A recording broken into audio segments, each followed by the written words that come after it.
Do you feel like playing office politics is a waste of your time? You just want to focus and make sales, meet your budgets, because of course, if you meet your budgets, your numbers will speak for you. Sadly, that's not always the case. In this video, I'm going to walk you through how to play office politics and win in office politics.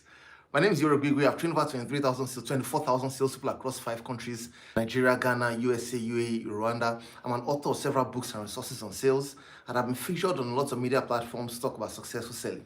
I worked at an organization where I was able to grow a portfolio of where I had a target to sell to high net worth individuals. I was given a target to sell to 20 high net worth individuals in a single month, and I was able to bring in 21 high net worth individuals. I also moved to another organization where I grew a portfolio from $3.5 million to over $7 million in just 11 months.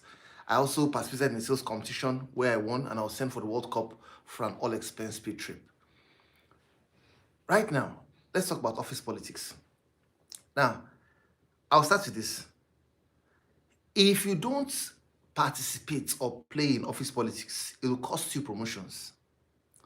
It will cost you pay increase and even your longevity on the job. No one can escape office politics by not playing. Now, not playing already means you've lost by default. Now, why do I use the word playing politics? Because organizations are inherently political entities. There is no 100% meritocracy, the word is called. There's no 100% meritocracy. Now, meritocracy refers to when you believe that your organization is simply a merit organization. This means if you rise, it's because you worked for it. If you're promoted, it's because you met your numbers. Now, the reason why no organization is really a 100% merit-based organization is because the human factor tends to influence the outcome of these decisions. So even when somebody has done well in their numbers or has not even done enough in their numbers compared to others, the human factor influences the final outcome, the human elements, especially in the appraisal system, because of subjectivity. Now, when we say organizations are inherently political in nature, it's because of 3 things. Number 1, diversity of perspectives, because a lot of times we have to walk through different perspectives to get things done. Number 2, inevitable conflicts. There would always be conflicts, and how we manage those conflicts is part of why it's a political organization. Then finally, number 3, scarce resources and the tough decisions on how to allocate them. So when the organization has scarce resources and is trying to decide who do we give the leads to, who do we give this particular project to sell, who do we give this particular bonus or this particular asset, maybe a car or a laptop, who do we give it to? So the decisions around all these things tend to be what makes every organization political at the core. Now, office politics cuts across the entire hierarchy. You can't say because you are at the bottom of the hierarchy, therefore you're being victimized with politics. No. At the bottom of the hierarchy, the top of the hierarchy, there is always a political game to play. So you don't get promoted out of office politics.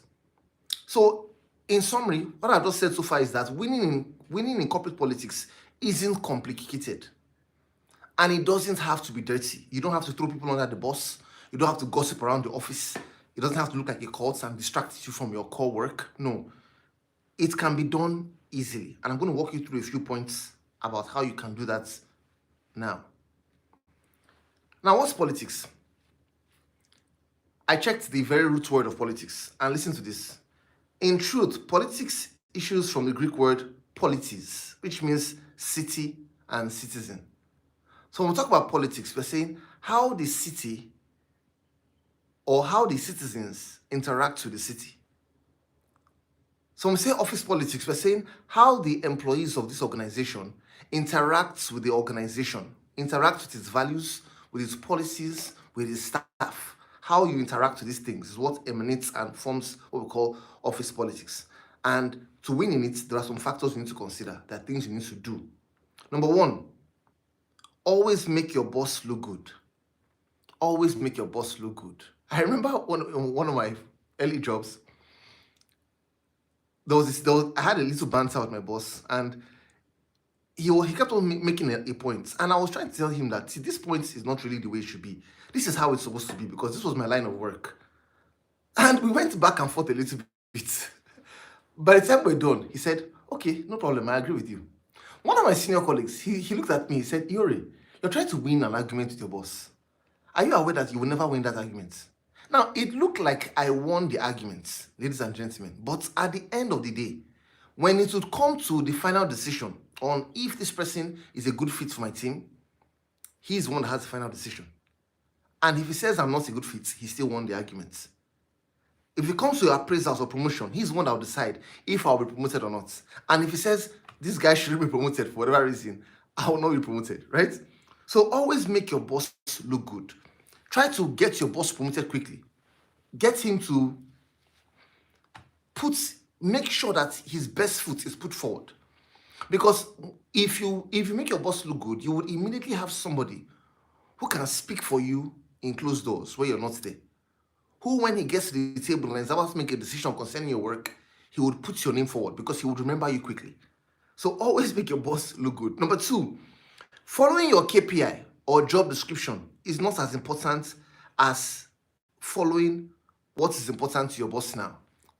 This means if you decide to follow I resume this organization, these are my key performance indicators to know if I'm doing well or not. This is my job description, your KPI and your JD. Now, following these things is important. But in some cases, it's not as important as doing what your boss says. I've seen cases where you have a KPI or a JD to bring this number of sales. All of a sudden, the boss comes and says, we are focusing on our mobile app right now. Just as an example, we are focused on a mobile app. Everybody, make sure you get 10 new subscribers mobile app today. But you know that you have a certain number of meetings, cold calls, things to do that day that he's been telling you about. And now he brings up this mobile app issue. At that time, ladies and gentlemen, it is better you don't meet up with your other KPIs. Not like you won't touch them at all. Do something about them. But if for any reason you can't meet up with the KPIs or with the job description for that day, make sure you don't miss out on meeting up with his own KPI or his own initiative where he says, we must sell this mobile app today. 10 users, as an example. Make sure you meet that one, because if you don't meet that one, you will start to get into, sometimes people call it the bad side of the boss. So you want to play this game right by making sure that you follow what we call the body language of management. So when management is saying, oh, we are moving in this direction right now, they've been saying we should move in this direction. All of a sudden they come and they say, let's move in this direction right now. Don't be the person who would say, no. They already said we should move left. Let me focus and finish that left. I'll move to right when I'm done with the left. No. If you're on left and they said, move to the right now, you stop the left and begin on the right. And you stay on the right while you are still doing the left. Now, don't make a mistake of when you get something new to do, you drop the old one. You carry everything along. But from time to time, make sure that the one that is at the forefront to the boss is the one that is of priority to him. Number 3, your reputation is as important as your results, if not even more important. What's your reputation in the office? Are you somebody who gets in early? Are you somebody who has a great work ethic? What's your reputation?